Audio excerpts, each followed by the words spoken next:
Welcome back to MTFC TV. Joining me this time is assistant manager Dave Wild. Dave, it's been quite a roller coaster of a weekend.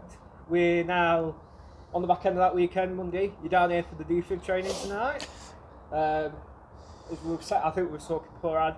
It's our trip over for you, but we know how important getting everything with the defib, getting everything right. And I think I can't remember what fixture it was. It was Hallam's fixture this weekend where something with an official happened. So to get this sort of defib training is so important, isn't it? Yeah, of course, it's vital. Obviously, with what happened with Christian Eriksen in the summer, and it's unfortunate they're becoming a little bit more frequent.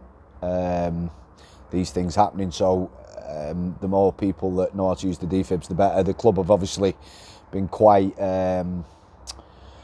demanding in terms of wanting one or two of the management team to be qualified in it. Obviously, Sarah the physio is, myself hopefully after tonight, and one or two more going forward. So yeah, it's it's important to be able to utilise these things, especially at this level.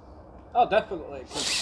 As you say, with Christian Eriksen in the Euros, we've seen it can happen to sports, it can happen to anyone. So having a lot of people having that very training is hugely important. Yeah. So to cast our eyes back ever so slightly to Saturday, opening day game, ends in defeat. I think a lot of people felt deflated. I know a lot of the players and the management did.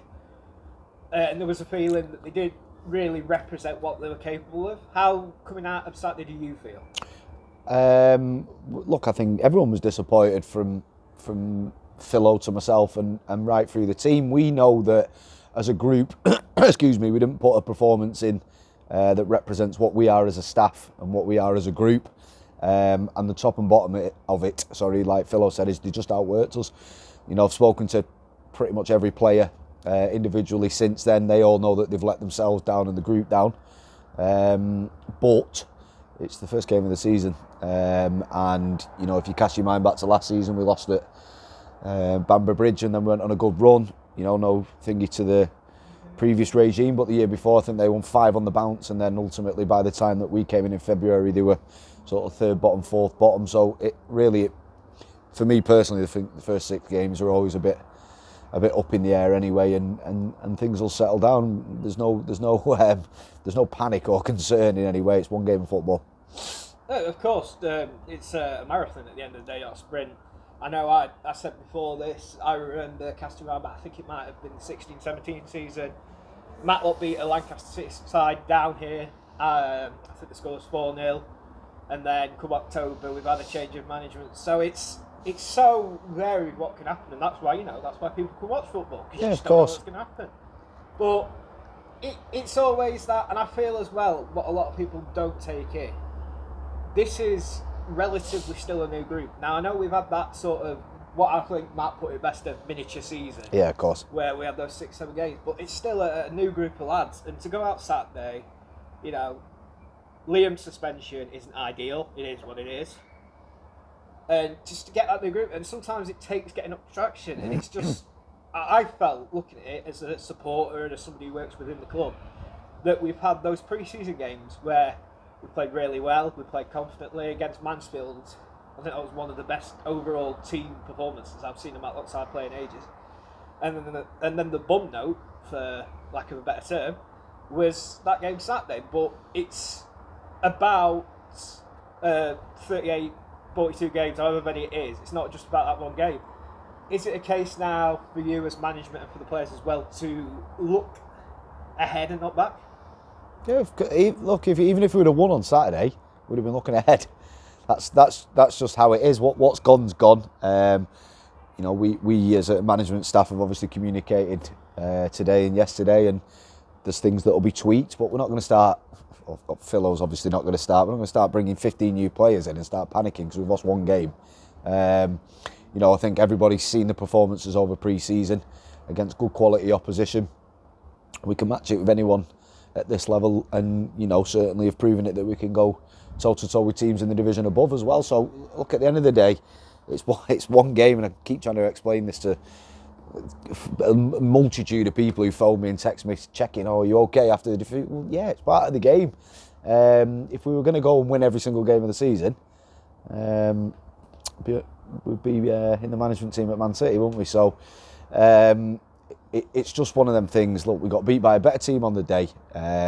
We've got a great group of lads, a great core strength, a great sort of mentality, and a good core group of lads this season that will do good things for the club. So it's not, honestly, it's just one game of football. And that's it. Now going into Tuesday's game, there's that renewed optimism. There's a real, from the players I've spoken to, the management team, of course, that I've spoken to yourself and Phil Irwin, Brian, and everybody else involved. There really is a renewed focus of we need to put things right Tuesday. Of course, as you say, Saturday one game. Tuesday, a different opposition, going to bring different challenges with it. But I always find in this league, you're always guaranteed a hard game. How are you expecting Basement to come down here? Do you think they'll have watched Matlock Saturday, or are you expecting them to come in and really push on, be defensive and give us our game? Well, look, I'm 99% they will have watched us. We watch them. We're at a level of football where things like that are a regular occurrence. Basford, I don't even know how to say it from Manchester. Basford they're a good side. They've got Marcus Marshall leading the line, who obviously we know very well. We were disappointed to lose him at the time, and he's going to carry a huge goal threat for them. They've got real experience in the back line with players like Don Roma and so forth. So they're not going to come here and just be an easy sort of 3 points for us. And as you just alluded to, every single game at this level and above it's extremely tough. So we've got to be on our A game to turn things around in terms of our performance. But I'm under no doubts whatsoever that our lads will be a very different beast come 7:45 tomorrow night. I know the gaffer in his interview that he did with Matt on Saturday, he was keen to point out that having Liam Hughes missing wasn't an excuse, it was not a crutch that the Gladiators can lean on. But he is such a heartbeat of the team. Do you feel that some of the players didn't adapt how they played Saturday, with knowing usually having Hughes up front to hold the ball? Do you feel some of the players too often were still looking for that sort of player? I think it's unfair to put so much emphasis on Hughes. He's a great player, brilliant captain, and yeah, he's a miss for us for 3 games, but ultimately we've not got him, and it is what it is. We've got the likes of Ross Hannah, Jez, John Owufula, who's now back after his COVID illness. We're a good group and a good squad, and it's not, for me personally, it's not all about Hughesy. He's very much in that mindset himself. So's Philo. Someone else will come to the forefront and create and score our goals. So no, I'm not. I don't think the lads were sort of desperate to hit long balls or look for that target man in there, because ultimately they're a good group of quality players, and every single one of them can go in and lead that line whilst Liam's banned. So I don't want to put too much of an emphasis on the fact that he's banned. It's for us as a group to come through together and get a positive performance out tomorrow. And I think that's an interesting point as well, that with Liam missing or other people missing, whether it be for a multitude of reasons, it gives an opportunity for a player who's coming in, maybe from the bench, maybe who hasn't yet made a debut. It gives a player a chance to put their name on a shirt. Exactly. And one player we might see tomorrow, we might not, I don't know, is Oliver Greaves, who has come in. Was at Dover last season. He's been at Barrow. He's been at Sheffield United. He's a player that, having spoke to some of the Sheffield United development staff and talking to the likes of Zach Brunt, who was here as well, they rate Ollie very highly and say it's a good catch for Gladiators. How did that one come about? I'll be honest, it was Philo. It was all Philo, that one. He's obviously got contacts at Barrow through Bry Wilson, who was here when we first arrived, and Jack Hindle, who's played there as well. So they've sort of given Ollie a glowing reference. We've obviously seen him play ourselves. We're not just randomly going out getting people, and we know the qualities that we're bringing in.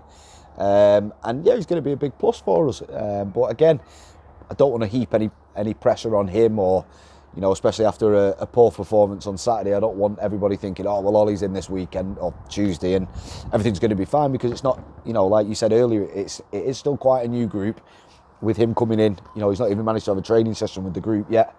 I would expect to see him on the pitch at some point, whether that be at at the start or as a substitute without giving anything away. But yeah, he's going to bring creativity. He's going to bring something that we've sort of discussed as a management group for a long time, that we feel that we've been lacking since Dan Greenfield departed and went back to Gateshead. So, you know, we've really been crying out for a player who's happy to get on the ball and sort of drive and be aggressive in his runs to push teams back. So we're hoping that he can be the missing link and provide us with goals and attacking quality. And of course, that's it. For a lot who don't know, with the non-league system, there's no transfer window. So there's always a chance players could come, players could go. There's always the gaffer and yourself, you've always got eyes on developments elsewhere. I know Ryan's coming, of course. He's collecting match reports, he's collecting scout reports, doing a fantastic job. It seems to go back slightly before the Ashton game. I know from speaking to Philo himself, I know he brought Liam in, he brought Asadi in, and he brought in Jamie Sharman, 2 players. I know he really wanted to bring a forward in as well. We had the misfortune of the forward who was at a championship club that fell through due to COVID, something that basically none of us can control. It's just one of those things.